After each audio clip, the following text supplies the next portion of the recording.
I never believed in fate. Not when I made captain of Korea's national hockey team at 23. Not when we took bronze at the Asian Games. Not even when my name started trending across social media with comments about my face rather than my stats. Too pretty for hockey, looks like an idol, that Omega shouldn't be on the ice.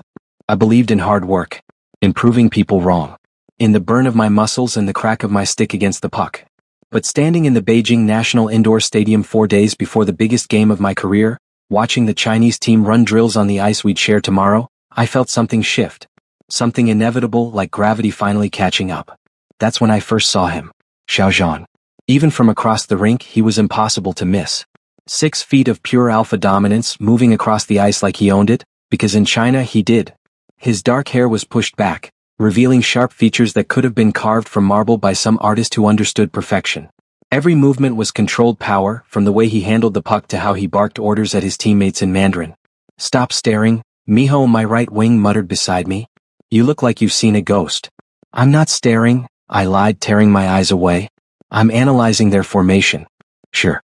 And I'm analyzing why their captain looks like he could bench press our entire defense line." I shot Miho a glare, but he wasn't wrong. Xiao Zhan was built like a weapon. Broad shoulders, narrow waist, thighs that strained against his practice gear. Everything about him screamed alpha, from his posture to the way other players automatically deferred to him. Everything I'd spent my life fighting against. Being in Omega in professional hockey was like being a vegan at a steakhouse. Possible, but everyone questioned your choices. I'd grown up hearing I was too delicate, too emotional, too soft for a sport that celebrated violence. My designation had been a secret until a tabloid got hold of my medical records 2 years ago, and suddenly every hit I took, every goal I scored, was analyzed through the lens of my biology. How does an Omega handle the physicality? Is he on suppressants? What happens if he goes into heat during a game? I'd answered those questions with 3 championships and a reputation for having the sharpest mouth in Korean hockey. If they wanted to doubt me, fine. I'd prove them wrong on the ice. But Xiao Zhan, he was different. He was la creme de la creme of Chinese hockey, the youngest player to ever captain their national team, with a playoff record that made grown men weep. We'd never played against each other directly, our paths running parallel in different countries, different leagues. Until now. "Korea, you're up in 5. Our coach's voice echoed through the arena. I rolled my shoulders, trying to shake off the weird tension that had settled in my chest. It was just pre-game jitters. Stress. The weight of representing my country against our biggest rival. It had nothing to do with the way Xiao Zhan's dark eyes had flickered toward our bench, or how for one brief second, our gazes had locked across the ice. Nothing at all. The practice went fine. Better than fine, actually. My team was sharp, our plays crisp. I scored twice in our scrimmage, both times with enough force to make our goalie curse. "Save some of that energy for the actual game," Coach Kim said as we filed off the ice. 4 days, boys. 4 days until we show China what Korea is made of. The locker room was chaos. Sweaty gear, loud music, Miho doing his terrible impression of Coach Kim that had everyone laughing. I should have been in my element, soaking up the camaraderie, the confidence. Instead, I felt off. Warm. Restless. I chalked it up to nerves and headed for the showers. By the time I was dressed, most of the team had cleared out. Plans to explore Beijing, visit night markets, blow off steam before the game. Miho had invited me along, but I'd declined. I needed to review footage, study China's defense patterns, figure out how to get past their wall of alpha defensemen. "You sure?" Miho lingered by the door, concern creasing his forehead. "You look flushed." "I'm fine. Just tired. I'll see you at dinner." He didn't look convinced, but he left anyway. The locker room fell silent except for the drip of a shower and my own breathing. That's when the first cramp hit. Low in my abdomen, sharp enough to make me gasp. I gripped the bench, waiting for it to pass, telling myself it was nothing. Just stress. Maybe something I ate. The second cramp proved me wrong. Then came the heat, a flush spreading across my skin like wildfire. My suppressants. When had I last taken them? This morning? Yesterday? The tournament schedule had been chaos, and I'd been so focused on practice that... No. This couldn't be happening. Not here. Not now. I was regular, clockwork even. My heats came every 3 months like a calendar you could set your watch to, and I'd just had one 6 weeks ago. It was too soon. Another cramp, stronger this time, and I felt slick beginning to dampen my thighs. Panic set in. I was going into heat. In Beijing. 4 days before the biggest game of my career. In a locker room that suddenly felt too hot, too small, too empty. I needed help. My phone. Where was my phone? My hands shook as I fumbled through my bag, fingers clumsy. I needed to call our team doctor, get to my hotel, lock myself in before the locker room door opened. I looked up, desperate hope flaring that it was Miho, that he'd come back, that I wouldn't have to face this alone. But it wasn't Miho. It was Xiaozhan. Standing in the doorway of the Korean locker room, still in his practice gear, dark eyes widening as he took in my state. Flushed skin, labored breathing, the unmistakable scent of an Omega in preheat. We stared at each other. 1 second. 2. Then his nostrils flared and I watched his pupils dilate. Fuck, we both said at the same time. You need to leave. My voice came out shakier than I wanted, nothing like the confident captain who'd been barking orders on the ice an hour ago. Xiaozhan didn't move. He stood frozen in the doorway, one hand still on the handle, his body gone rigid. When he spoke, his voice was rough, accent thick. You're in heat. Very observant. I tried for sarcasm, but another cramp hit and I doubled over, barely catching myself on the bench. Now get out before. Before what? He stepped inside, letting the door close behind him. Before you collapse? You can barely stand. I'm fine. I wasn't fine. I was very much not fine. The heat was building faster than any I'd experienced before, my body temperature spiking, and worst of all, my Omega instincts were screaming at the presence of an alpha. A strong, dominant alpha who smelled like cedar and winter frost and everything my biology craved. You're not fine. Xiaozhan moved closer and I caught the way his hands clenched into fists, like he was physically restraining himself. Where's your team? Your coach. Gone. Hotel. Words were getting harder. My thoughts scattered like leaves. I just need my phone. Call doctor. Where is it? Bag. Somewhere. I gestured vaguely, another wave of heat rolling through me. Slick was soaking through my underwear now, my body preparing for something I absolutely could not let happen. Before we dive into this heartwarming, emotional, slow burn romance Omegaverse story, note, this is an original work of Milliflex channel. If seen in another channel that is not Milliflex, please report that channel for copyright and impersonation. Don't forget to subscribe and leave a comment. Now let's dive in. Xiaozhan found my phone, but when he tried to unlock it, he cursed in Mandarin. Password. I told him. Watched through hazy vision as he scrolled through my contacts, his jaw tight. This close, I could see the tension in his shoulders, the way his throat worked when he swallowed. He was affected too. Of course he was. An Omega in heat was like a siren song to alphas, biological warfare disguised as pheromones. No team doctor listed, he said after a moment. Under Kim. Dr. Kim. He found it, pressed call, waited. I could hear the ringing, faint. Then voicemail. Not answering, Xiaozhan said. Try again. He did. Voicemail again. Panic clawed at my chest. This couldn't be happening. I couldn't be stuck in heat in a foreign country, with no help and the captain of China's hockey team as my only option. Hotel? I managed. Just, help me to hotel. I can handle it from there. Xiaozhan's expression was unreadable. You can't even walk. I can. I tried to stand to prove him wrong, but my legs gave out immediately. He caught me before I hit the floor, one arm around my waist, and the contact, skin against skin where my shirt had ridden up, sent electricity through my entire body. I gasped, fingers digging into his shoulders, and felt him go rigid. Don't, he growled, but it sounded more like a plea. Don't make those sounds. Then don't touch me. But I was clinging to him, my body betraying me, seeking out his strength, his heat, his... Leave Vito. His voice was strained. I'm trying to help you, but you need to work with me. What hotel? I told him. The Grand Beijing, 12 minutes away. An eternity in my current state. Can you walk if I support you? Maybe. I don't know. The heat was fogging my brain, turning my thoughts to static. All I could focus on was him, his scent, his proximity, the way his muscles flexed under my grip. We need to get you out of here before... He cut himself off, jaw clenching. Before what? His eyes met mine, dark and intense. Before I lose control. The honesty of it shocked me into something like clarity. He was struggling too. Fighting his alpha instincts with every breath, and I was making it worse just by existing in his space. I'm sorry, I whispered. Don't apologize. He shifted, getting a better grip on me. Just focus on walking. One foot in front of the other. We made it out of the locker room and into the corridor. Empty, thank God. The arena was deserted this time of evening, most teams done with practice, staff gone home. Our footsteps echoed, mine stumbling, his steady. Why are you here? I asked, desperate for distraction from the fire in my veins. In our locker room? Lost earbuds during practice. Thought I dropped them near the Korean bench. His grip on my waist tightened when I stumbled. Stupid reason to almost trigger a diplomatic incident. I laughed, slightly hysterical. Is that what this is? What would you call it? A nightmare. A disaster. The worst possible timing in the history of bad timing. Fair assessment. We made it to the parking lot. The cold Beijing air hit my overheated skin like a shock and I shuddered. Xiao Zhan shrugged out of his jacket and draped it over my shoulders without a word. It smelled like him, cedar and frost and something uniquely alpha, and my Omega hindbrain practically purred. Which car? He asked. Don't have one. Team Van took everyone back hours ago. He cursed again in Mandarin. Fine. Mine. His car was sleek and black, some expensive model I didn't recognize. He helped me into the passenger seat, buckled me in like I was fragile glass. Every touch was careful, controlled, but I could see the strain in his face. The drive to the hotel was torture. 12 minutes felt like 12 hours. I pressed myself against the door, trying to put distance between us in the confined space, but it was useless. The car filled with my scent, sweet, desperate, unmistakably Omega in heat. Xiao Zhan drove with both hands locked on the steering wheel, knuckles white. Neither of us spoke.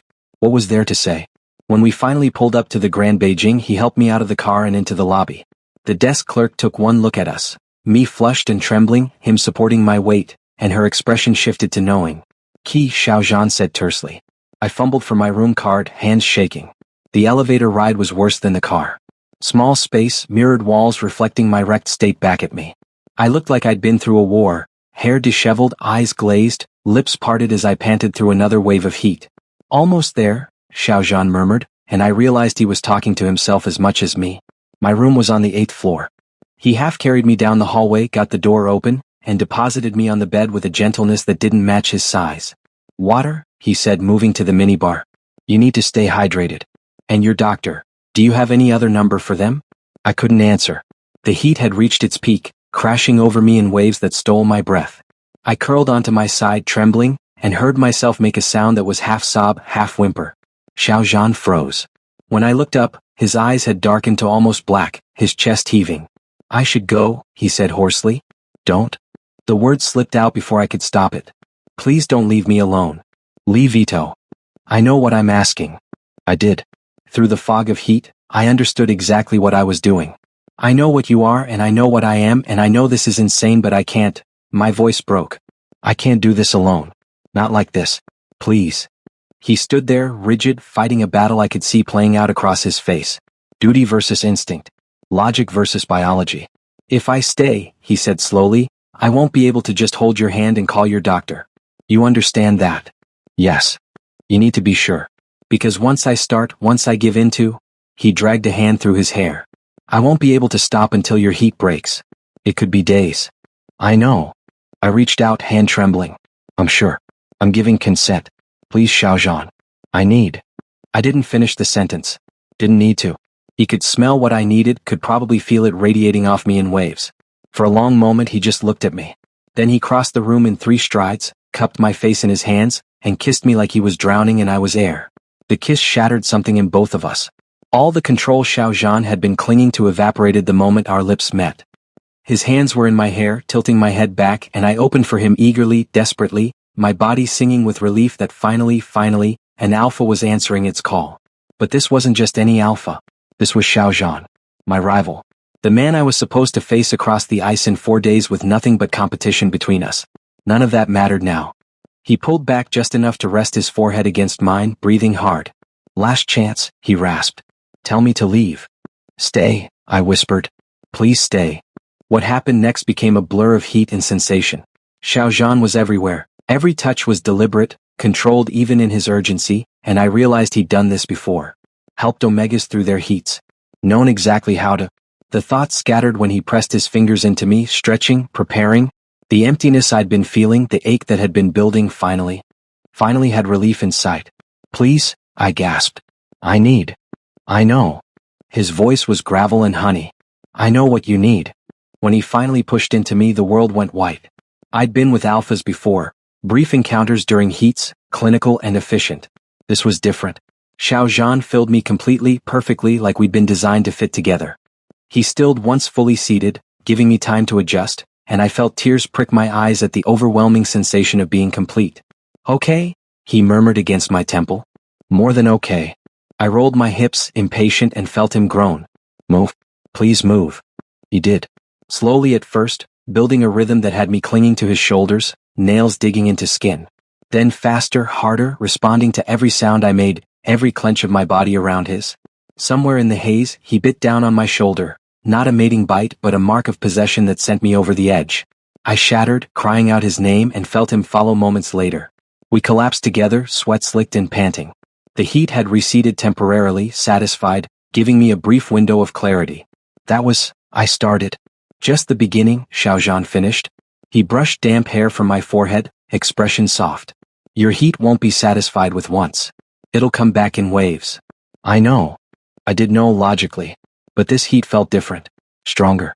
Maybe because of the stress or maybe because the alpha satisfying it was. I pushed the thought away. You don't have to stay for all of it. Yes, I do. His voice was firm. You asked me to help you through this and I will. All of it. But your team. The game. What if someone notices your... Let me worry about that. He pressed a kiss to my forehead. Right now just focus on resting. The next wave will hit soon. He was right. 20 minutes later, the heat returned with a vengeance. The next 3 days existed in a timeless bubble. Xiaozhan didn't leave my side. Between waves of heat, he brought me food, made me drink water, helped me to the bathroom when my legs wouldn't hold me. He was attentive in a way I hadn't expected, checking the temperature, adjusting the air conditioning, making sure I was comfortable. And when the heat came back, he was there. Patient, thorough, giving me exactly what I needed in ways that left me boneless and satisfied. We didn't talk much. What was there to say? This was biology, necessity. A strange intimacy born of circumstance, not choice. But sometimes, in the quiet moments, I caught him watching me with an expression I couldn't read. And sometimes I found myself studying him back. The way his hair fell across his forehead when he slept, the small scar above his left eyebrow, the gentle way he touched me even when the heat made us both desperate. On the third day, clarity returned for good. I woke up with Xiaozhan's arm draped over my waist, his body curved around mine. The heat had broken. My mind was my own again, sharp and clear, and immediately horrified by what I'd done. I'd spent 3 days in bed with Xiaozhan, the captain of China's team, my biggest rival. And today I realized, checking the clock, we had to play against each other. Panic seized my chest. I carefully extracted myself from his embrace, wincing at the soreness in my body. My clothes were scattered across the room. I gathered them quietly, slipped into the bathroom, and stared at my reflection. I looked thoroughly ruined. Marks dotted my neck and shoulders, not claiming bites but evidence nonetheless. My lips were swollen, my hair a mess, and my eyes looked different, softer, vulnerable. I turned on the shower, hoping the sound would wake Xiaozhan, give him a chance to leave before we had to face each other. Because I couldn't face him. Couldn't look at him in the daylight and acknowledge what we'd done. When I emerged from the bathroom 20 minutes later, dressed and composed, I found him sitting on the edge of the bed, already dressed in his clothes from 3 days ago. You're leaving, he said. Not a question. The game is in 6 hours. We both need to. Right. The game. He stood, running a hand through his hair. Li Vito, we should talk about. There's nothing to talk about. I couldn't meet his eyes. It was heat. Biology. It didn't mean anything. Silence. When I finally risked a glance at him, his expression was carefully blank. Nothing, he repeated slowly. We're rivals. Opponents. This was just, we helped each other out of a difficult situation. That's all. That's all. Yes. My throat felt tight. So we forget this happened. Go back to normal. Pretend. You want to pretend. His voice had gone cold. Fine. We'll pretend. He moved past me toward the door, and I caught a whiff of his scent, cedar and frost, now tinged with something bitter. Disappointment? Anger? He paused with his hand on the doorknob, back still to me. For what it's worth, Li Vito, I don't regret helping you. But I won't pretend it meant nothing. Then he was gone, the door clicking shut behind him with a finality that made my chest ache. I stood alone in the hotel room that still smelled like both of us, and wondered why doing the right thing felt so much like making a terrible mistake. The locker room buzzed with pre-game energy, but I felt disconnected from all of it. Like I was watching from behind glass. Vito. You good? Miho snapped his fingers in front of my face. You've been spacing out all morning. I'm fine. The lie came easily. I'd been lying all day, to the team doctor who'd asked about my sudden 3-day absence, food poisoning, to Coach Kim who'd questioned my readiness, never better, to myself, this doesn't matter. You don't look fine. You look like you haven't slept in days. I haven't. Not really. Not well.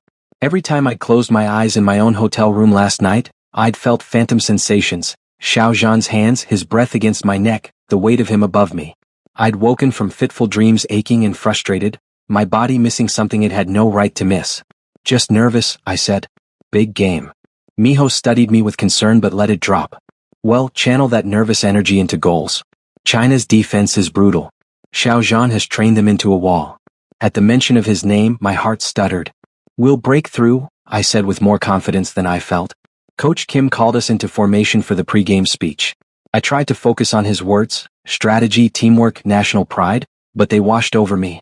All I could think about was what would happen when I stepped onto that ice and came face to face with Lee Vito. Coach Kim's sharp voice cut through my thoughts. Are you listening? Yes, sir. Good. Because I need you sharp today. No distractions. China will be targeting you, you're our best scorer and Xiao Zhan knows it. He'll have their defense all over you. He's already been all over me, I thought, then immediately hated myself for it. I can handle it, I said aloud. I know you can. That's why you're captain. Coach Kim clapped my shoulder. Now get out there and show them what Korean hockey looks like. The Beijing National Indoor Stadium was packed. Red and blue jerseys, China and Korea, mixed in the stands creating a patchwork of rival colors. The energy was electric, the crowd already roaring before we'd even taken the ice. I led my team out for warm-ups and that's when I saw him. Xiao Zhan stood at center ice, already in position, dark eyes scanning the crowd. When his gaze landed on me, something flickered in his expression. Then it was gone, replaced by the same cool professionalism I was trying to fake. We went through warm-ups on opposite ends of the rink. I tried not to watch him, but it was impossible. He moved with such controlled power, every motion precise. The other night kept flashing through my mind, those same hands that now gripped his hockey stick had gripped my hips, that same body that now glided across ice had. Focus, I muttered to myself. The national anthems played.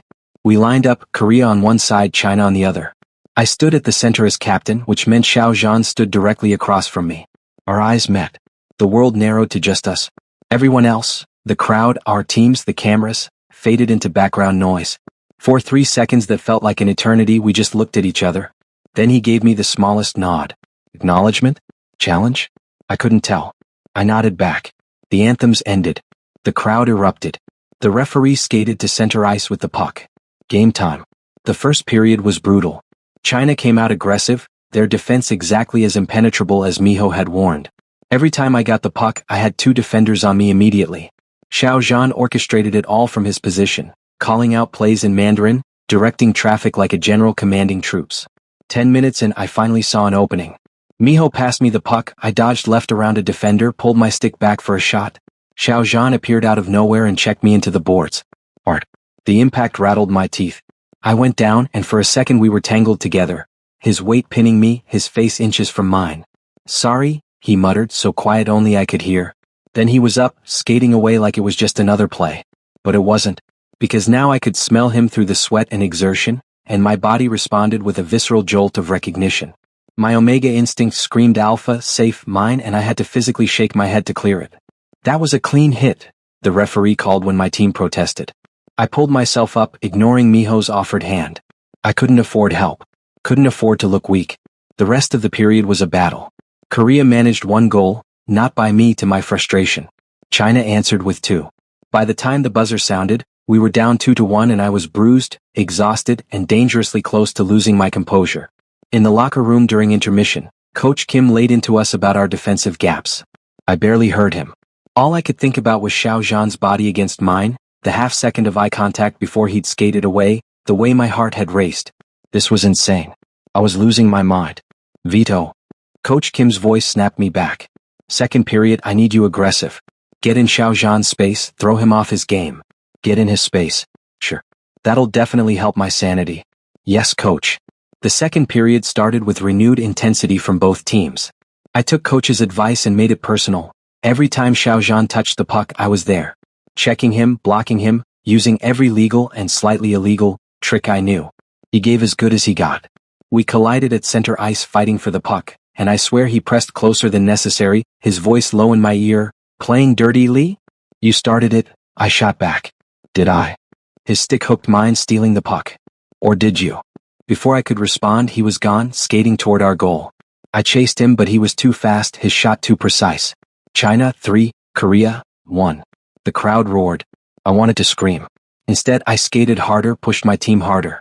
We managed another goal before the period ended. This time mine, a slap shot that got past their goalie purely through determination and rage. As I skated past the China bench celebrating, I caught Xiao Zhan watching me with something that looked almost like pride. It made me want to hit him and kiss him in equal measure. Third period. Final 20 minutes. We were down 3-2 and desperation made people sloppy. Not me.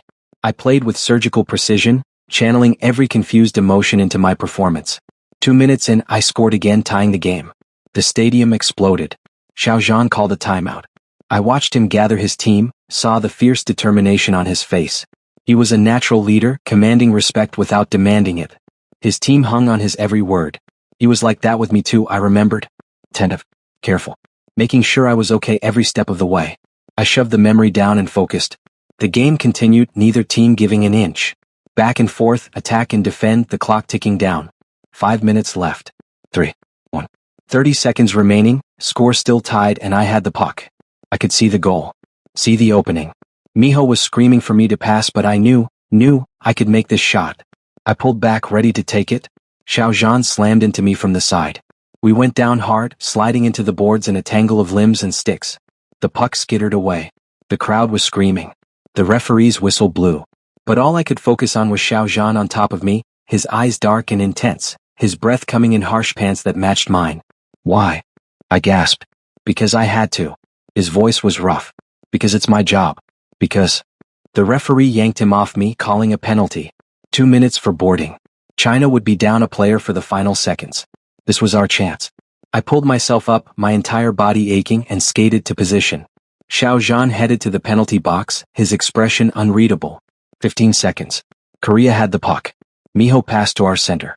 I got into position. 10 seconds. The puck came to me. I dodged a defender, pulled back. 5 seconds. Shot. The puck flew toward the goal. China's goalie dove. For one frozen moment, I couldn't tell if it would. It hit the post. Bounced. Went in. The buzzer sounded. Korea, 4. China, 3. We'd won.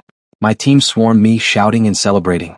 I was lifted into the air, passed from person to person in a blur of joy and relief. The crowd was deafening. Somewhere, our national anthem started playing.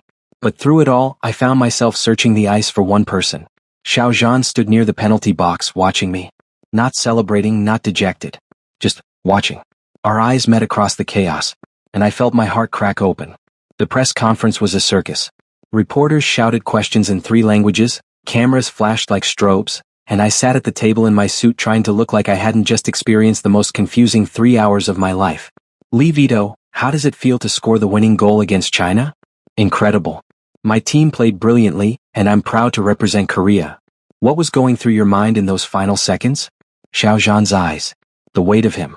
The way he said, because I had to. Just focus, I said aloud. Training takes over in moments like that. There seemed to be particular intensity between you and Xiao Zhan today. Any comments on your rivalry? My throat tightened. Xiao Zhan is an exceptional player and captain. Going against him pushes me to be better. More questions. More careful answers. The whole time I felt like I was play acting, putting on a performance of normal Lee Vito who definitely didn't spend 3 days in bed with his rival. When it finally ended, I escaped to the locker room and collapsed onto a bench. Hell of a game, Captain. Miho sat beside me, still grinning.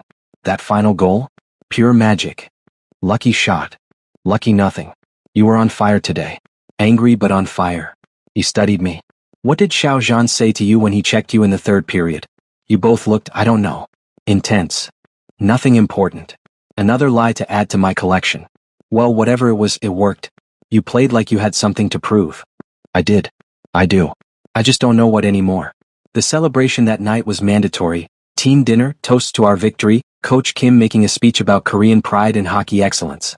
I went through the motions, smiled when expected, laughed at jokes I didn't really hear. All I could think about was Xiao Zhan. Where was he? How was he handling the loss? Was he thinking about me too, or had he already dismissed everything between us as meaningless as I'd claimed? Around midnight, I slipped away from the restaurant and walked back to the hotel alone. Beijing at night was beautiful. Lights reflecting off modern buildings, late-night vendors selling street food, the energy of a city that never quite slept. I should have felt victorious. We'd won. I'd scored the deciding goal. This was the stuff of career highlights. Instead, I felt hollow. My phone buzzed. A text from an unknown number. Unknown. Congratulations on the win. You deserved it.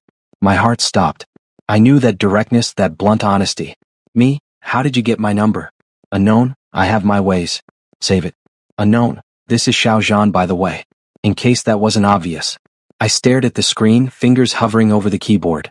A dozen responses fought for dominance. Finally, I typed. Me, are you okay? 3 dots appeared. Disappeared. Appeared again. Xiao Zhan, I'm fine. Was a good game. You outplayed us. Me, you put up a hell of a fight. Xiao Zhan, not enough apparently. Pause. Then. Xiao Zhan, I'm flying back to Shanghai tomorrow morning. Something painful twisted in my chest. Me, oh. Xiao Zhan, before I go, I need to say something. Xiao Zhan, what happened between us? What you said about it meaning nothing? I know you were trying to make it easier. Cleaner. Xiao Zhan, but it wasn't nothing to me. My hands shook as I read the words. Xiao Zhan, I know this is complicated. You're Korean, I'm Chinese. You're Omega, I'm Alpha. We're rivals. There are 1,000 reasons this shouldn't work. Xiao Zhan, but I can't stop thinking about you. Xiao Zhan, the way you looked at me during your heat. The way you held on to me like I was your anchor. The way you fell asleep in my arms. Xiao Zhan, the way you played today, fierce and beautiful and absolutely unstoppable. Xiao Zhan, I know you probably don't want to hear this. I know you're going to tell me to forget it, move on, pretend it didn't happen. Xiao Zhan, but I can't. I won't. Xiao Zhan, so I'm asking you, just think about it. Think about whether maybe, possibly, it meant something to you too. I stood on the street corner reading his words over and over, the city moving around me, my heart pounding so hard I could feel it in my throat. I should delete this. Block his number. Do exactly what I'd said, forget and move on. Instead I typed. Me, it meant something. Sent. Me, I don't know what. I don't know how to make sense of it. Me, but it wasn't nothing. The response came immediately. Xiao Zhan, that's enough. For now that's enough. Xiao Zhan, get some sleep, Li Vito. You earned it. Me, you too. A pause then. Xiao Zhan, sweet dreams. I laughed, actually laughed, standing alone on a Beijing street at midnight because when had anyone ever wished me sweet dreams? Especially after a game where we'd beaten them? Me, sweet dreams, Xiao Zhan. I made it back to my hotel, rode the elevator up to my floor, and for the first time in days I slept soundly. The next morning, Korea's team flew home to a hero's welcome. Media coverage, interviews, a parade through Seoul where fans lined the streets cheering our names. It should have been the peak of my career. But all I could think about was a text message from an alpha in Shanghai. Over the following weeks, Xiao Zhan and I settled into a strange routine. We texted daily, nothing deep at first, just small talk about training, games, recovery. He told me about Chinese hockey culture, I told him about Korean practice methods. Slowly, carefully, we built something that felt like friendship. But it was more than friendship. We both knew it. The texts got longer. More personal. Xiao Zhan, had a rough practice today. Took a puck to the ribs. My trainer says I'm getting old at 26. Me, you're not old. You're experienced. Distinguished. Xiao Zhan, did you just call me distinguished? I don't know whether to be flattered or offended. Me, be flattered. It's a compliment. Xiao Zhan, from you I'll take it. How was your day? Me, did an interview where they asked if I thought being Omega made me a better player. Again. Xiao Zhan, what did you say? Me, that my designation has nothing to do with my skill. That I'm good because I work hard, not because of my biology. Xiao Zhan, you're good because you're talented, dedicated, and too stubborn to let anyone tell you what you can't do. Xiao Zhan, the Omega part just makes you more interesting. Me, interesting how? Xiao Zhan, do you really want me to answer that? Me, maybe. Xiao Zhan, call me. My heart leapt into my throat. We'd never voice called before. Text felt safe, controlled, with time to think before responding. But I hit the call button anyway. He answered on the first ring. Hey. God, his voice. Deep and warm with that slight accent that did things to me. I missed hearing your voice, he said simply. It's been 5 weeks. Exactly. 5 weeks too long. I laughed nervously. You're very direct. Life's too short not to be. Pause. Can I be even more direct? Should I be worried? Probably. But I'm going to say it anyway. I heard him take a breath. I want to see you again, Li Vito. Not as rivals. Not because of heat or biology. Just as us. Zhan? I know it's complicated. But there's a neutral tournament in Tokyo next month. Both our teams will be there. We could meet. Talk in person. See if this, he paused. See if what we have translates outside of crisis situations and text messages. My mind raced. Tokyo. Neutral ground. A chance to see him again without the pressure of direct competition. A terrible, wonderful, Absolutely insane idea. Okay, I heard myself say. Okay. Yes. Okay. Let's meet in Tokyo. The joy in his voice was unmistakable. Really? Don't make me change my mind. I wouldn't dare. Leave he stopped himself. I'm really glad you said yes. Me too, I admitted. Terrified but glad. We'll figure it out together. Tokyo greeted us with spring rain and cherry blossoms turning the streets pink. Korea's team arrived 2 days before the tournament started, giving us time to adjust and practice. I went through the motions, training, team meetings, pretending my stomach wasn't in knots at the thought of seeing Xiaozhan again. Xiaozhan, we landed an hour ago. China's hotel is on the other side of the city. Probably for the best. Me, keeping us separated like warring tribes. Xiaozhan, more like keeping me from showing up at your hotel and doing something that would definitely make the news. Me, such as? Xiaozhan, use your imagination. I was blushing. Alone in my hotel room, staring at my phone, blushing like a teenager. Me, when do you want to meet? Xiaozhan, tonight? There's a park near Shibuya. Cherry trees, quiet paths. We could walk. Be normal humans for a few hours. Me, normal is relative. Xiaozhan, fair point. Abnormally normal? Me, send me the address.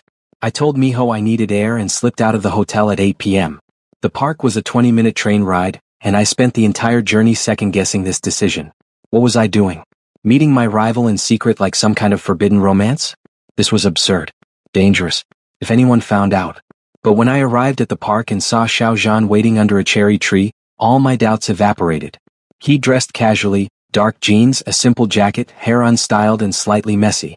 Without his hockey gear he looked younger. More approachable. Still devastatingly handsome, but in a way that felt real rather than untouchable. Hi, he said when he spotted me. Hi.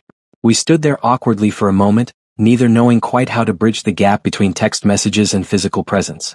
Then Xiaozhan smiled, really smiled, not the polite press conference version but something genuine and warm, and held out his hand. I took it. His fingers laced through mine and we started walking. This is weird, right? I said after a minute of comfortable silence. Incredibly weird. He squeezed my hand. Good weird though. Good weird, I agreed. We walked the park paths, cherry blossoms drifting around us like pink snow. Other couples strolled by, normal people on normal dates, unaware that two rival hockey captains were having what might generously be called a romantic evening. Tell me something I don't know about you, Xiaozhan said eventually. Like what? Anything. Your favorite food, your childhood dreams, why you started playing hockey. Something real. I thought about it. I started playing because my older brother did. He was alpha, star player, everything parents could want. I wanted to prove I could be just as good despite being omega. And? I was better. I smiled at the memory. He hated it at first. Then he became my biggest supporter. He's the one who convinced me to try for nationals when I was 16. He sounds wonderful. He is. My voice caught. He died 4 years ago. Car accident. Xiaozhan stopped walking, turning to face me. Leave, I'm so sorry. It's okay. I mean, it's not okay. It never will be. But I've learned to carry it. I met his eyes. I play for him now. Every game. Every goal. It's all for him. He pulled me closer, wrapping his arms around me right there in the middle of the path. It wasn't sexual or heat-driven, just comfort. Pure, simple comfort. I let myself lean into him, breathing in his scent, feeling his heartbeat against my ear. Thank you for telling me, he murmured. We held each other under the cherry trees, and for the first time since my brother's death, that empty place in my chest felt a little less hollow. We talked for hours. Xiaozhan told me about growing up in Beijing, the pressure of being the only son in a traditional family, his mother's disappointment when he chose professional hockey over a respectable career. She wanted me to be a doctor, he said with a rueful laugh. Or at least a businessman. Something that didn't involve getting my teeth knocked out regularly. But you love hockey. More than anything. It's where I make sense. On the ice, everything's clear. The rules, the objectives, the team. Life's messy but hockey's simple. Except when Omega rivals end up in your bed during their heat? He grinned. Except then, yes. That complicated things considerably. We found a bench overlooking a pond and sat close enough that our shoulders touched. Can I ask you something personal? Xiaozhan said. Haven't you been doing that all night? More personal. About your heat. He paused. You said it came early. Unexpected. Does that happen often? Never. I'm regular to the day usually. The stress must have triggered it. I traced patterns on the bench with my finger. I've never had one that intense before either. Because of me? I don't know. Maybe. Biology is weird when it comes to compatibility. I risked a glance at him. Have you helped other Omegas through heat before? A few times. Friends, teammates. Always platonic, always with clear boundaries. His expression turned serious. It was never like it was with you. What do you mean? With you it felt. He struggled for words. Right. Like I was exactly where I was supposed to be. Like helping you wasn't a duty but a privilege. My heart hammered. Jean? I know we're taking this slow. I know we're figuring things out. But I need you to know that for me this isn't casual. From the moment I saw you in that locker room, something shifted. And it hasn't shifted back. I turned to fully face him. For me either. I tried to pretend it didn't matter, that it was just biology, but I can't stop thinking about you. The way you took care of me. The way you looked at me during the game like you were proud even though we were beating you. The way you text me good morning even though we're in different time zones and you have to set an alarm. You noticed that? Of course I noticed. I notice everything about you. It's becoming a problem. He laughed, reaching up to tuck a strand of hair behind my ear. Same problem here. We sat there looking at each other, the air thick with possibility. Can I kiss you? Xiao Zhan asked softly. Not because of heat or biology. Just because I really, really want to. Instead of answering, I closed the distance between us. The kiss was nothing like the desperate, heated ones from my hotel room in Beijing. This was slow, exploratory, sweet. His lips moved against mine with gentle precision, and I felt myself melting into him. When we finally pulled apart, we were both smiling. I started. Yeah, he agreed. We stayed in the park until midnight, talking and kissing and simply existing together. No pressure, no performance, no rivalry. Just two people discovering they fit together in ways that had nothing to do with hockey. The tournament started the next day, and keeping our relationship secret proved challenging. Every time we crossed paths, in the arena, at official events, during practices, I had to fight the urge to smile at him, to catch his eye, to acknowledge what we'd shared the night before. Korea and China weren't scheduled to play each other this tournament, which was both a relief and a disappointment. I wanted to compete against him again, to feel that electric intensity on the ice, but I also knew it would be complicated now. We texted between games. Xiao Zhan, watching you play Japan right now. You're magnificent. Me, stop watching me and focus on your own game. Xiao Zhan, can't help it. You're distracting even from the stands. Me, flatterer. Xiao Zhan, truth teller. There's a difference. Korea won against Japan 3-1. China beat Thailand 5-0. Both our teams advanced to the semi-finals. We met again that night, this time in a small ramen shop far from the tournament venues. We're getting bold, I said as we slid into a corner booth. Or stupid, Xiao Zhan agreed. But I don't care. I needed to see you. The tournament continued. Korea beat Russia in the semi-finals. China defeated Kazakhstan. We'd both made it to different finals brackets. Not against each other but parallel paths to potential gold. On the night before our respective finals, Xiao Zhan texted. Xiao Zhan, come to my hotel room? Me, is that wise? Xiao Zhan, probably not. Come anyway? I did. We didn't have sex, both too focused on our upcoming games for that. Instead, we lay in his bed talking strategy, analyzing opponents, sharing pre-game rituals. I always listen to the same song before big games, I admitted. It's embarrassing. Tell me anyway.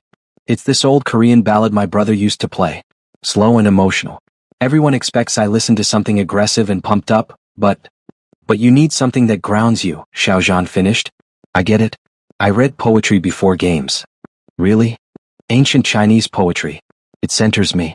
Reminds me that hockey is just a game, not life or death. Even though it feels like life or death. Especially then. We fell asleep tangled together, and when my alarm went off at dawn, I seriously considered staying. Missing my game. Choosing him, over everything else. But Xiao Zhan kissed my forehead and whispered, go win your final, Li Vito. Make me proud. So I did. Korea won gold in our bracket. China won gold in theirs. We stood on separate podiums and separate ceremonies, national anthems playing, medals around our necks. And when it was over, when the cameras stopped flashing and the crowds dispersed, we found each other in a quiet corridor of the arena. Champions, Xiao Zhan said, touching my medal. Both of us. I touched his in return. How does it feel? Like something's still missing. He smiled. Yeah, me too. The real trouble started when someone leaked a photo. We'd been careful, or so we thought. But apparently we'd been spotted in Tokyo. A grainy image of two people kissing under cherry trees hit the internet 3 days after the tournament ended. It could have been anyone. Should have been dismissed as random tourists. Except someone recognized Xiao Zhan's jacket. Then someone else noticed my distinctive watch, a gift from my brother that I never took off. Within hours, the speculation exploded. Korean hockey captain Lee Vito spotted with Chinese rival? Secret romance between national team leaders? Is this why Korea and China both won gold? The last headline particularly infuriated me. I was in Seoul when my phone started blowing up. Coach Kim called me into his office, expression grim. "Tell me it's not true," he said. "It's complicated." "No, Lee Vito. It's simple. Either you're involved with Xiao Zhan or you're not." I met his eyes. "I am." His face went through several expressions: shock, disappointment, anger, resignation. "Do you have any idea what this means? The optics of this? Korea and China have complicated history, and now our national team captain is dating theirs. We're not dating. We're..." I paused. "Okay, we might be dating. This is a disaster." "What? Because we're from different countries? Because we're both captains? Because it's a distraction." Coach Kim slammed his hand on the desk. "Your job is to lead Korea to victory, not to have a romance with the competition. It doesn't affect my performance. If anything, I've played better. That's not the point. The point is perception. What will people think? What will the Federation say? I don't care what they think. You should. Because they can make your life very difficult." He was right. Over the next week, the pressure mounted. Media requests, federation meetings, sponsors questioning whether they wanted to be associated with controversial players. My teammates were split. Some supported me, Miho especially, who said, "Love is love, Captain. If he makes you happy, screw politics." Others were concerned about team unity, about how this affected Korea's image. The worst part was being separated from Xiao Zhan during it all. He was dealing with similar fallout in China, and we could only communicate through encrypted messages and occasional late-night calls. "They want me to deny it," he said one night, voice tired. "Issue a statement saying we're just friends, that the photo was taken out of context." "Are you going to? Are you?" We both knew the answer. "No," we said simultaneously. "I'm tired of hiding," Xiao Zhan continued. "Tired of pretending this doesn't matter. You matter to me, Lee Vito. More than hockey, more than national pride, more than any of this political nonsense. Zhan, I want to go public. Officially. No more sneaking around, no more denials. I want to be able to say that yes, I'm with you and I'm not ashamed of it." My heart swelled. "Your federation will never allow it. Then I'll leave the team." "You can't do that. Hockey is your life. You're my life now too." His voice softened. "And I'm not choosing between you. I want both. I deserve both." He was right. We both deserve to have love and career, not one or the other. "Okay," I said. "Let's do it. Let's go public for real." We coordinated our announcements. On the same day at the same time, we both posted to social media. A photo of us together in Tokyo, not the leaked one but a better image that Xiao Zhan had taken of us. We looked happy, relaxed, genuinely in love. My caption read, "Sometimes you find something worth fighting for off the ice. I'm grateful for this person, this connection, and I won't hide it anymore. Whatever comes next, we'll face it together." South Korea Red Heart China. Xiao Zhan's was similar. "Life is too short to hide what makes you happy. Lee Vito makes me happy. Our countries may have complicated history, but we're writing our own story. One of respect, understanding, and love." The internet exploded. Within minutes, we were trending worldwide. The reactions were mixed. Some people were supportive, calling us brave, saying love transcends borders. Others were furious, claiming we'd betrayed our countries, that we were setting bad examples. The hockey world was particularly divided. Some players and coaches came out in support. Others condemned us. But the most surprising reactions came from fans. Stories started emerging about Korean fans dating Chinese partners, about people from rival countries finding common ground through sports and love. Our relationship became a symbol, whether we wanted it to or not, of something larger. The federations had emergency meetings. Sponsors pulled out. But others stepped in, seeing opportunity in our story. And through it all, Xiao Zhan and I talked every day, supporting each other through the chaos. "No regrets?" he asked one night. "None," I said firmly. "You?" "Only that I didn't do this sooner." 2 months later, the Korean Hockey Federation called a press conference. I sat at a table, Coach Kim beside me, facing a room full of cameras and reporters. I'd been told to prepare a statement, to address the situation professionally. Instead, I spoke from the heart. "My name is Lee Vito. I'm the captain of Korea's national hockey team. I'm an Omega. And I'm in a relationship with Xiao Zhan, captain of China's team. I know this makes people uncomfortable. I know it raises questions about loyalty, about professionalism, about what it means to represent your country. But here's what I want you to understand. Loving someone from a different country doesn't make me less Korean. Competing against him doesn't make our relationship less real. And being Omega doesn't make me less capable as a player and leader. If anything, this experience has taught me that hockey, all sports, should be about bringing people together, not driving them apart. Competition on the ice shouldn't mean hatred off it. I will continue to give everything I have to Korea's team. I will continue to lead with pride. And I will continue to love Xiao Zhan because he makes me a better person and, honestly, a better player. If the Federation can't accept that, I understand. But I won't apologize for it. Silence fell when I finished. Then Coach Kim did something unexpected. He started clapping.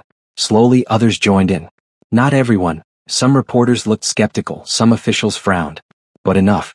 Enough to matter. After the conference, Coach Kim pulled me aside. That was either the bravest or stupidest thing you've ever done, he said. Probably both. The Federation is going to review your captaincy. You know that, right? I know. He studied me for a long moment. But between you and me, I think they'd be idiots to remove you. You're the best player we have, and your honesty today showed more leadership than any speech I could have written. Thank you, Coach. Don't thank me yet. This is going to be a fight. But, he smiled slightly. I'm willing to fight it with you. The review process took 6 weeks. 6 weeks of uncertainty, of waiting, of wondering if I'd sacrificed my career for love. Xiao Zhan went through similar proceedings in China. We supported each other through video calls, text messages, and one secret weekend meeting in Hong Kong where we could just be together without scrutiny. Whatever happens, he said as we walked along the harbor, we have each other. Is that enough? It has to be. Because I'm not giving you up. Not for hockey, not for politics, not for anything. I squeezed his hand. Same. Finally, the decisions came. Korea's federation announced they were keeping me as captain, citing my exceptional leadership and dedication to the sport. They added a statement about supporting diversity and personal freedom that felt like PR speak, but I'd take it. China's decision took longer, but eventually they also retained Xiao Zhan. The official statement mentioned respecting personal choices while maintaining professional standards. We'd won. Not without cost. Some sponsors still pulled out, some fans still protested. But we kept our positions, our dignity, and each other. The next international tournament was scheduled for 6 months later. The Asian Winter Games in Sapporo, Japan. Korea and China would both compete. And this time we'd face each other directly in the semifinals. The media frenzy leading up to it was predictable. Every article focused on our relationship, turning what should have been a hockey game into a referendum on international romance. Can love and competition coexist on the ice? Lee Vito versus Xiao Zhan, when partners become opponents. The game that will define their relationship. It was exhausting. The night before the game, Xiao Zhan and I met in a neutral location, a small tea house far from the tournament venues. Nervous? He asked as we settled into a private room. Terrified, I admitted. Not about the game. About, what if competing against each other ruins this? It won't. How can you be sure? Because we're both mature enough to separate personal from professional. Because we've proven we can handle complicated situations. And because, he took my hand. I love you, Lee Vito. Win or lose tomorrow, that doesn't change. It was the first time either of us had said it aloud. You love me? My voice cracked. Desperately. Completely. Have for months now, probably since that night in Tokyo when you told me about your brother. Tears pricked my eyes. I love you too. So much it scares me sometimes. He pulled me close, kissing me softly. Then let's make a promise. Tomorrow we play our hardest. We compete with everything we have. We show the world that loving each other doesn't make us soft or compromised. And after? After, regardless of who wins, we celebrate together. Deal? Deal. The game was everything people hoped for and more. From the opening face-off, both teams played with fierce intensity. Korea came out aggressive. China answered with impenetrable defense. Back and forth we went, neither giving an inch. Xiao Zhan and I ended up matched against each other frequently. His defensive strategies versus my offensive drives. Every collision felt charged, every near goal a statement. In the second period, I scored on a breakaway, sliding the puck past China's goalie with precision. As I skated back, I caught Xiao Zhan's eyes and saw pride there, mixed with determination.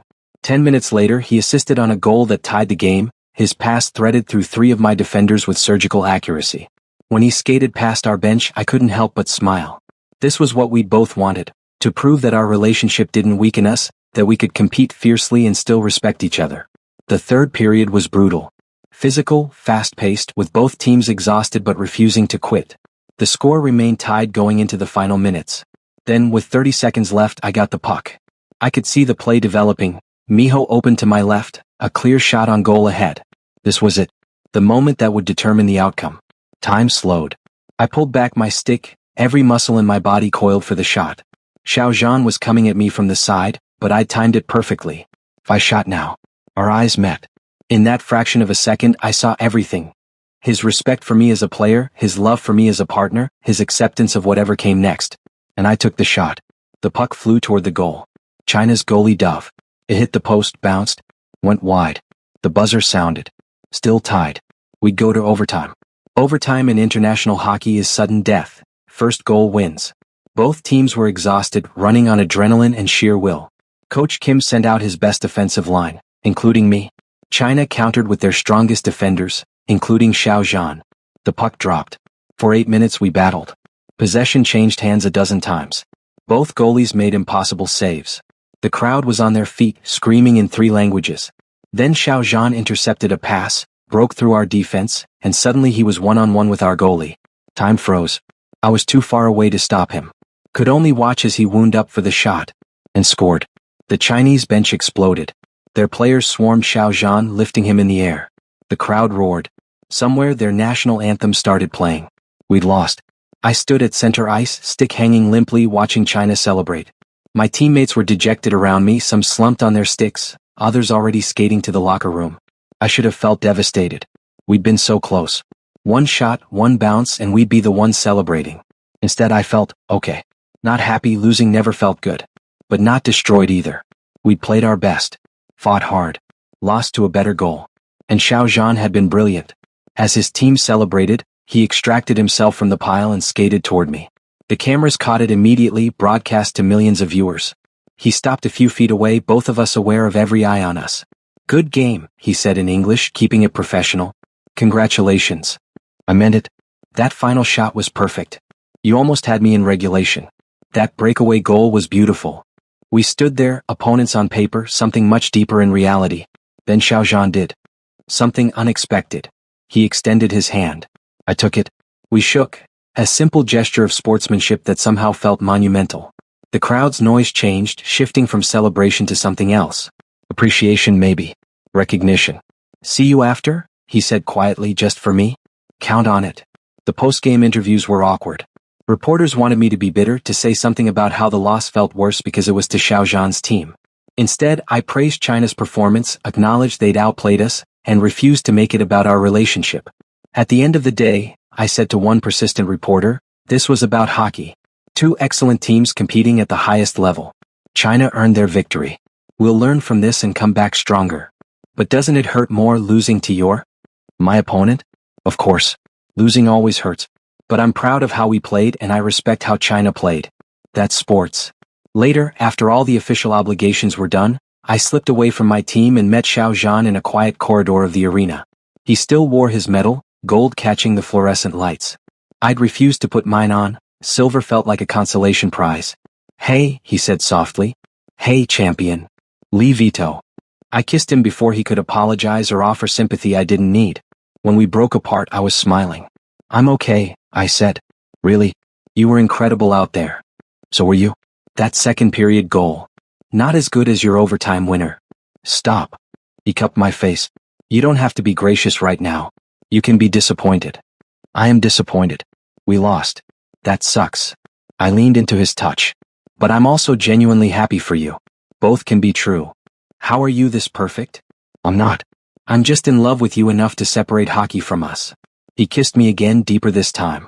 When we finally pulled apart, we were both breathless. Come to my hotel tonight? He asked. We're having a team celebration, but afterward. I'll be there. I showed up at midnight, after Korea's team had finished our own subdued gathering.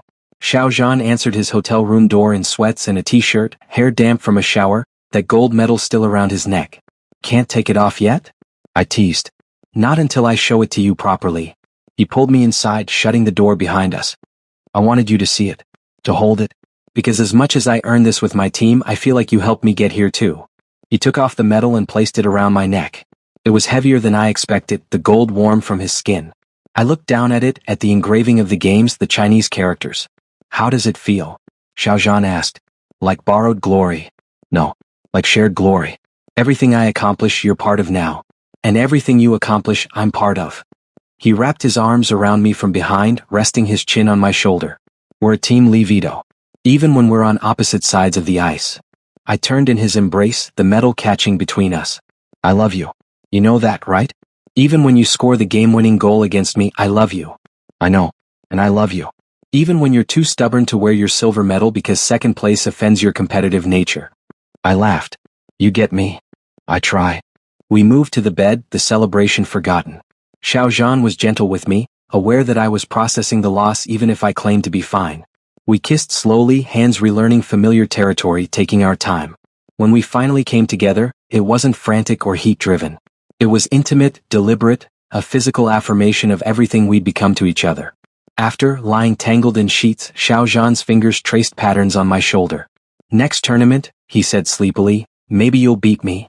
Count on it. Good. I want you at your best when we compete. Makes the victory sweeter. You're terrible. You love it. I did. I loved all of it, the competition, the challenge, the way we pushed each other to be better. But most of all, I loved him. The off-season brought unexpected opportunities. A sports documentary crew approached us about filming a series on international athletes and relationships. At first, we were skeptical. Did we really want cameras following us around, analyzing our dynamic? But the director convinced us it could help normalize what we represented. Love transcending borders, competition existing alongside partnership. Besides, Xiaozhan pointed out, we're already under scrutiny. Might as well control the narrative. So we agreed. The filming took place over 3 months, split between Seoul and Shanghai. Cameras captured our daily routines. Training sessions, team meetings, quiet dinners, video calls when we were apart. They also filmed us navigating the complicated parts. Sponsor meetings where we had to defend our relationship, team dynamics when some players questioned our commitment, the stress of maintaining long-distance love across countries with complicated political relations. One scene that ended up in the final cut showed us in Seoul at my brother's grave. I'd brought Xiaozhan there on his first visit to Korea, wanting him to meet the person who'd meant everything to me. The cameras hung back, giving us space, but caught the moment when I broke down crying and Xiaozhan held me. I wish he could have met you, I said through tears. He would have liked you. Probably would have tried to fight you on the ice, but off it, he would have liked you. I wish I could have met him too. Xiaozhan's voice was thick with emotion. But I see him in you, Li Vito. In your determination, your loyalty, your fierce heart. He's still here. When the documentary premiered 6 months later, that scene went viral. Suddenly we weren't just hockey players in a controversial relationship. We were symbols of grief and healing, of love that honors the past while building a future. Letters poured in from people who'd lost siblings, from athletes struggling with their identities, from international couples facing their own challenges. Our story had touched something universal. The hockey world's perception shifted too. More players came out about their own same-sex relationships, emboldened by our visibility. Federations started implementing anti-discrimination policies. Sponsors who'd initially pulled out came crawling back. We'd accidentally started a movement. The following season brought new challenges and triumphs. Korea won the Asian Championships. China took bronze. I scored the tournament's leading goals. Xiaozhan was named Best Defensive Player. We celebrated both victories together, learning to balance pride in our own achievements with joy in each other's. Miho got engaged to his longtime girlfriend and asked me to be his best man. At the wedding, Xiaozhan was my +1, and we danced together in front of 300 guests without apology. Coach Kim retired, and in his farewell speech he mentioned me specifically. Li Vito taught me that great leadership isn't about following convention. It's about having the courage to be authentically yourself, even when the world pushes back. I cried during that speech. But the biggest change came during the off-season, when Xiaozhan asked me a question I hadn't expected. We were in Shanghai, walking along the Bund at sunset, when he stopped and turned to me. Move in with me, he said. What? Move to Shanghai. Or I'll move to Seoul. Or we find somewhere neutral. I don't care where, as long as we're in the same city. Jean, our teams are in the same country. Shanghai and Seoul are 3 hours apart by plane. We already travel constantly for games. What's the difference if we're traveling from a shared home versus separate ones? He had a point. The long distance was getting harder. We saw each other maybe twice a month when schedules allowed, spent hours on video calls that felt increasingly insufficient. You really want to live together? I asked. I really want to wake up next to you every day. Come home to you after practice. Build a life that's ours, Not just borrowed weekends and stolen moments. That's a big step. I know. And if you're not ready, I'm ready. The words surprised me, but as soon as I said them, I knew they were true. I'm absolutely ready. Let's do it. His smile could have powered the city. Yeah. Let's find somewhere neutral. Hong Kong maybe? Close enough to both our teams, international enough that neither of us is the foreigner. Hong Kong, he repeated, testing it. I like it. A fresh start for both of us. We kissed there on the Bund as boats passed on the river and lights came on across the city, and I felt something settle in my chest. Not the emptiness that had lived there since my brother died, but something warm and full. Home, I realized. Xiaozhan felt like home. Moving to Hong Kong was chaotic. Between finding an apartment, coordinating with our respective teams, managing visa situations, and dealing with media speculation about what this meant for our careers, we barely had time to breathe. But finally, 3 months later, we stood in an empty apartment overlooking Victoria Harbour with all our boxes piled in the living room. Home, Xiaozhan said, wrapping his arms around me from behind. Home, I agreed. We spent the next week unpacking, arguing about furniture placement, discovering each other's domestic quirks. Xiaozhan was meticulously organized, I was controlled chaos. He cooked elaborate meals, I survived on protein shakes and takeout. He woke up at dawn naturally, I needed 3 alarms. But we made it work. And slowly, the apartment transformed from a generic space into ours. Photos from tournaments on the walls, both our hockey sticks in the hall closet, a bookshelf that mixed my Korean novels with his Chinese poetry, a kitchen that smelled like both our home cuisines. One night, about a month after moving in, we lay in bed after making love, the city lights streaming through the windows. Do you ever regret it? I asked quietly. All the controversy, the judgment, the complicated logistics? Not for a second. Xiaozhan kissed my temple. You? Sometimes I wonder what life would be like if we'd never met. If you hadn't walked into that locker room. Easier probably. Definitely easier. I turned to face him. But not better. Never better. No, he agreed. Not better. We fell silent, and I thought about the journey that had brought us here. From that desperate, heat-driven night in Beijing, through the chaos of going public, the challenges of competition, to this quiet moment of domestic peace. I want to marry you, I heard myself say. Xiaozhan went very still. What? I know it's complicated. I don't even know if it's legal in Hong Kong or what our federations would say, or how we'd navigate the international aspects, but I took a breath. I love you. I want to build a life with you. Not just live together but commit. Fully. Publicly. Forever. He was quiet for so long I started to panic. Then he laughed, not mockery but pure joy. Lee Vito, are you proposing to me? Maybe? Yes. I'm proposing. Will you marry me? We don't even have rings. I'll buy you a ring. 12 rings. Whatever you want. I don't need rings. He cupped my face, eyes shining. Yes, I'll marry you. Today, tomorrow, whenever you want. Yes. We kissed like it was our first time and our 1000th all at once. Familiar and new, certain and thrilling. When we finally broke apart, Xiaozhan was grinning. You realize this is going to cause another media frenzy. Let them talk. I'm tired of living for other people's opinions. Me too. He pulled me close. But maybe we wait to announce until after next season? I want to enjoy being engaged without the chaos for a bit. Deal. Secret engagement. Just between us. Just between us, he agreed. The engagement remained our secret for 6 months. During that time, we fell into a rhythm that felt sustainable. Practice with our respective teams, video analysis and training in our home gym, date nights in Hong Kong's endless restaurants, quiet evenings reading or watching hockey games. We also started planning our wedding, a small ceremony, just close friends and family somewhere neutral. Maybe Japan, where we'd first gotten together. Or Thailand, which neither of us had ties to but both loved. But first, we had to get through the World Hockey Championships. The tournament was scheduled for Vancouver, with both Korea and China competing. It was the biggest stage we'd ever shared, and the media buildup was intense. Korea and China to face off in opening round. Lee Vito and Xiaozhan's relationship in spotlight at World Championships. Can love survive international competition? The last headline made me laugh. We'd been proving love could survive competition for 2 years now. The night before the tournament opener, Korea versus China, naturally, we lay in our Vancouver hotel rooms texting across the city. Me, nervous? Xiaozhan, always am before we play each other. You bring out my competitive side. Me good. I want you at your best when I beat you tomorrow. Xiaozhan, confident. I like it. Me, I learn from the best. Xiaozhan, flattery will get you everywhere. Me, even to a win tomorrow? Xiaozhan, we'll see. But Lee Vito? Me, yeah? Xiao Zhan, regardless of what happens on the ice, I love you. Remember that. Me, I love you too. Now get some sleep. You'll need your energy. Xiao Zhan, so will you? Sweet dreams. Me, sweet dreams, Zhan. The game was everything we'd hoped for and more. From the opening face-off, both teams played with fierce precision. Korea struck first with a power play goal, not by me but I assisted. China answered 10 minutes later when Xiao Zhan threaded a pass through our defense that led to an equalizer.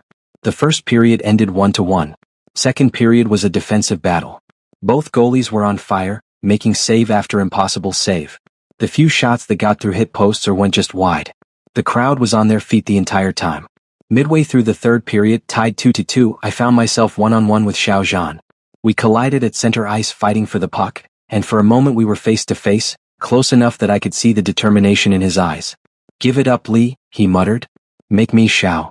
We battled for possession, sticks clashing, bodies pressed together in a way that wasn't entirely professional.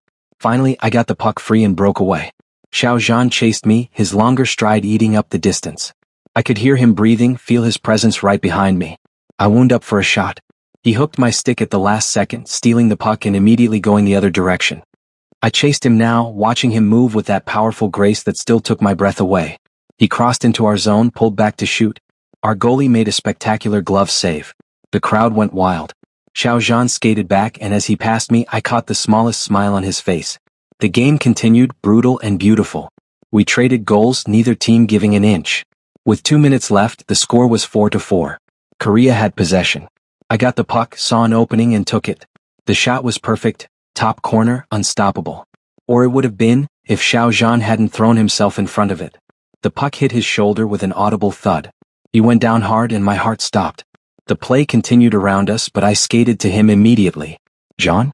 Are you okay? He looked up, wincing. Blocked your shot. Worth it. You're an idiot. An idiot who loves you.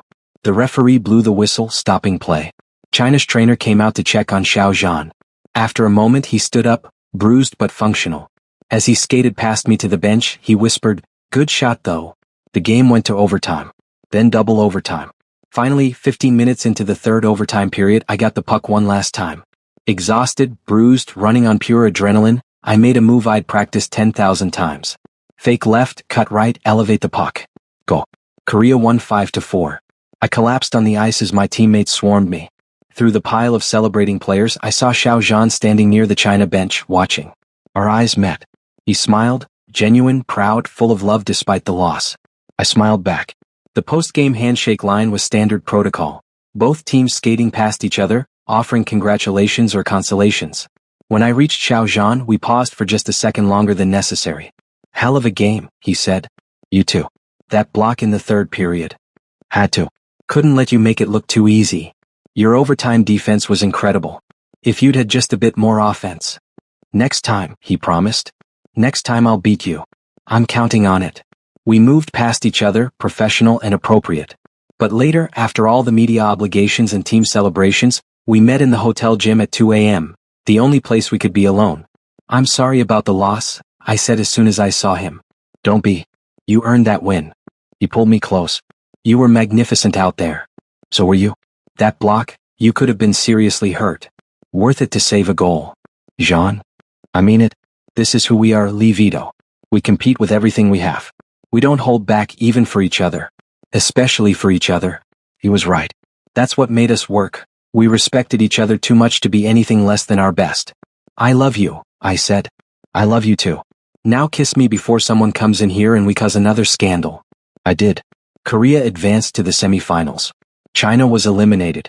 I felt guilty about it until Xiao Zhan sat me down and said firmly, "If you start playing worse because you feel bad about beating me, I will personally kick your ass. You honor me by playing your best, not by holding back. Understand? Understand. Good. Now go win this tournament. Make me proud." Korea made it to the finals against Russia. The game was brutal, physical, the kind of hockey that left bruises for weeks. With 5 minutes left in the third period, we were down 2-1. I gathered my team during a timeout. We didn't come this far to lose now. Everything we've sacrificed, every practice, every game, it all comes down to this. Let's show them what we're made of. We went back out with renewed fire. 2 minutes later, Miho scored to tie it. 1 minute after that, I got the puck on a breakaway. This was it. The moment that would define the tournament. I thought about my brother, about all the games he'd never get to play. About Xiao Zhan watching from the stands somewhere, believing in me. About every person who doubted that an Omega could lead a team to World Championship gold. I took the shot. Goal. Korea 3, Russia 2. We defended for the final 30 seconds like our lives depended on it. When the buzzer finally sounded, the noise was deafening. We'd won. World champions. The medal ceremony was a blur. Standing on the podium, my team around me, the Korean national anthem playing while I held gold for the first time in my career. This was everything I'd worked for. But when I scanned the crowd afterward, I was looking for one person.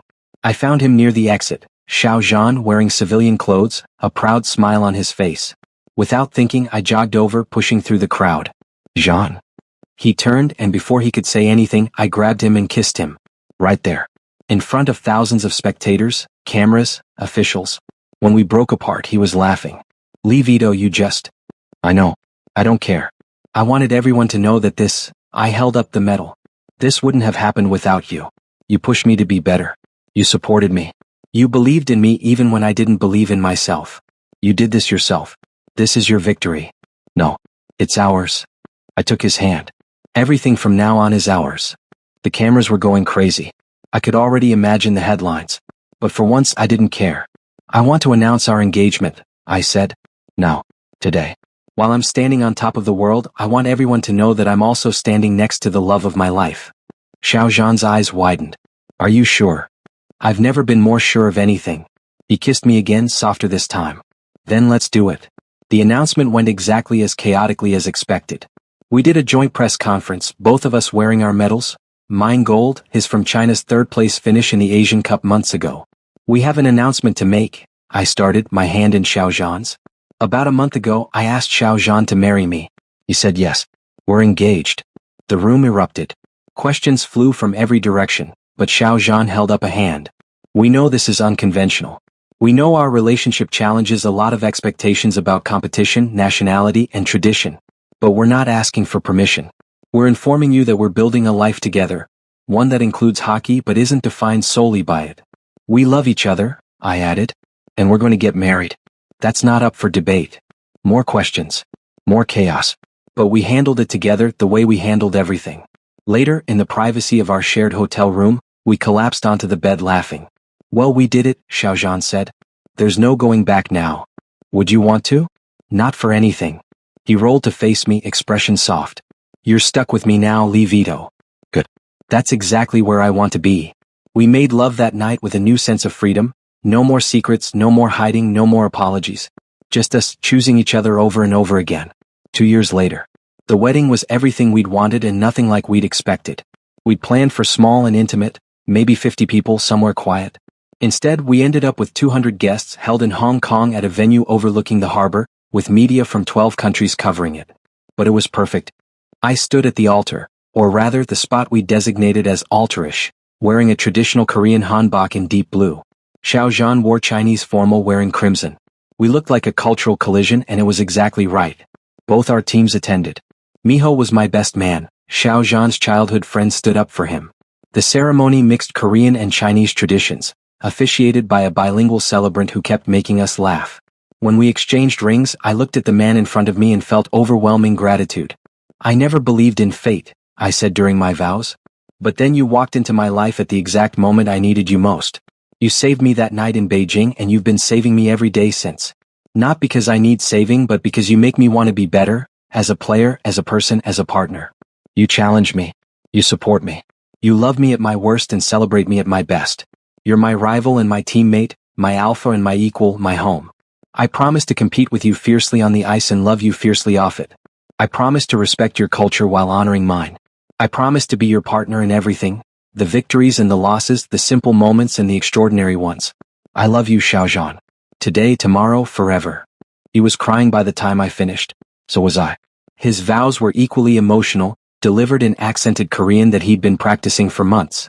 Lee Vito, when I saw you in that locker room 2 years ago, I thought I was just helping someone through a difficult situation. I had no idea I was meeting my future husband. You've taught me that love doesn't weaken us, it makes us stronger. That competing against each other doesn't diminish our relationship, it deepens it. That two people from different worlds can build something beautiful together if they're brave enough to try. I promise to push you to be your best while loving you as you are.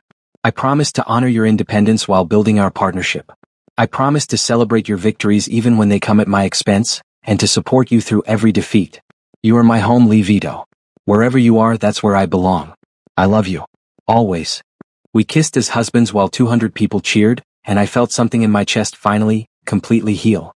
The reception was chaos in the best way, Korean and Chinese food, both national anthems played, dancing that mixed traditional and modern. My mother cried happy tears while talking to Xiao Zhan's parents in broken English. Miho gave a speech that had everyone laughing and crying in equal measure. At one point, late in the evening, Xiao Zhan pulled me onto the balcony for air. "How are you feeling?" he asked. "Perfect. You?" "Same." He wrapped his arms around me from behind, both of us looking out at Hong Kong's skyline. "Remember when you said this wouldn't work? That we were too different, too complicated? I was wrong about a lot of things." "You were. But I love that about you, you're willing to admit when you're wrong and change course. Only when properly motivated." I turned in his embrace. "Thank you." "For what?" "For not giving up on me. For seeing potential in something that seemed impossible. For loving me through all the chaos. Always." He kissed me softly. "Ready to go back to the party?" "Actually," I pulled back slightly. "I have something to tell you." His expression shifted to concern. "What's wrong?" "Nothing's wrong. It's just, I've been offered the head coaching position for Korea's national team." Xiao Zhan's eyes widened. "Lee, that's incredible." "When?" "After next season. When I retire from playing. The federation wants to keep me involved and coaching it's the natural next step." "Are you going to take it?" "I want to. But it would mean more time in Seoul, less flexibility with our schedule. I wanted to discuss it with you first." He smiled. "Lee Vito, this is your dream. Of course you should take it. But what about? We'll figure it out. We always do." He cupped my face. "You supported my career even when it complicated everything. Now I support yours. That's what partners do." I kissed him, grateful and relieved. "I love you. I love you too. Now let's get back before Miho starts the karaoke without us." 1 year after that, retirement from professional play was harder than I expected. Not because I missed competing, though I did, but because it meant redefining who I was. I'd been Lee Vito player for so long that becoming Lee Vito coach felt like putting on someone else's skin. But Xiao Zhan was there through all of it, helping me process, reminding me that endings were also beginnings. "You're going to be an incredible coach," he said one night as I stressed over practice plans for my new team. "How do you know?" "Because you were an incredible captain. You know how to lead, how to inspire, how to push people to be better without breaking them. Those skills don't disappear just because you're not on the ice." He was right. As usual. My first season coaching was challenging but rewarding. Korea didn't win gold, we took bronze, but we played with heart and determination that made me proud. Xiao Zhan was still playing, now captain and veteran leader of China's team. We still competed against each other, but now I was on the bench instead of the ice. The first time Korea played China with me coaching, I was nervous. What if I mess up? I asked Xiao Zhan the night before. "Then you learn and do better next time." Same as always.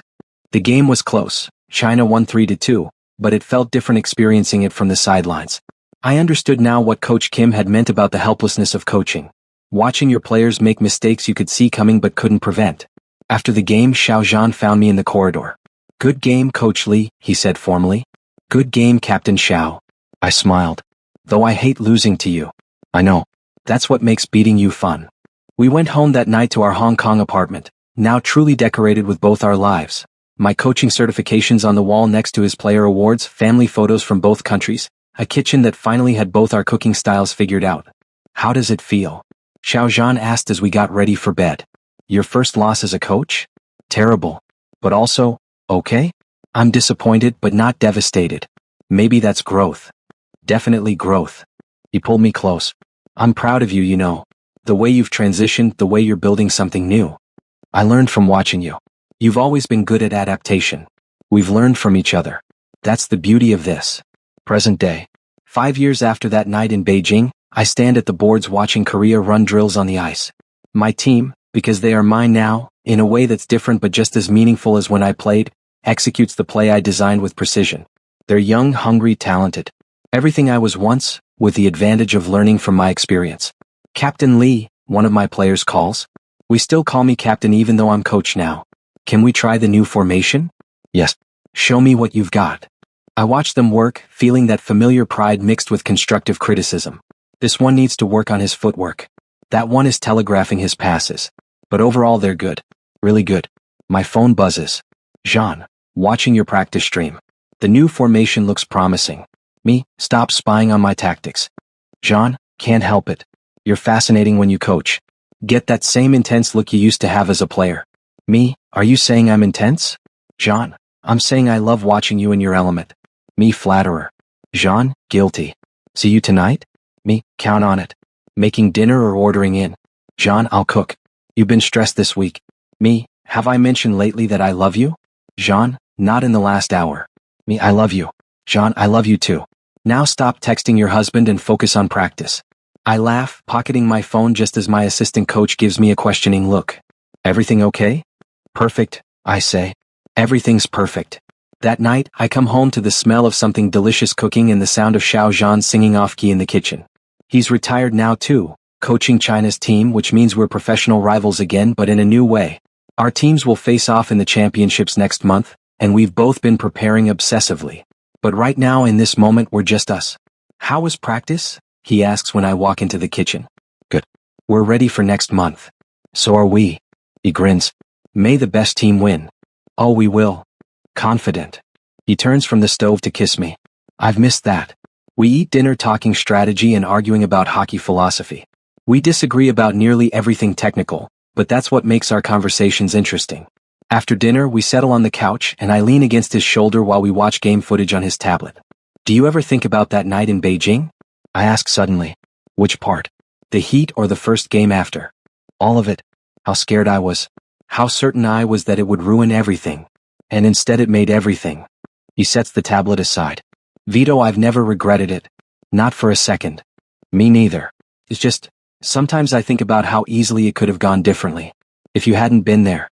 If I'd pushed you away. If we'd let the fear win. But we didn't. We chose to be brave. He tilts my chin up. We're still choosing it. Every day. Every day, he agrees.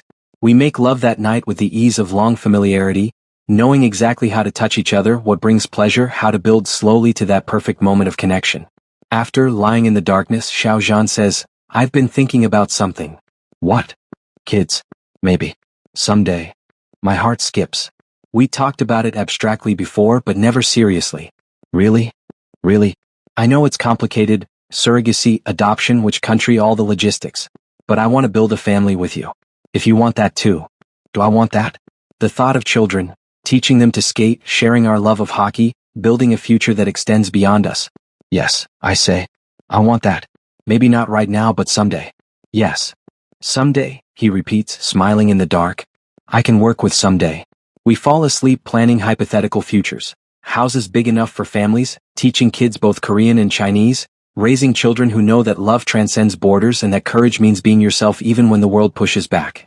6 months later, Korea faces China in the championship finals. It's my team versus his, my coaching versus his experience, my strategies versus his adaptations. The game is brutal, beautiful, everything hockey should be. We're tied going into the final period and I've run through every trick I know.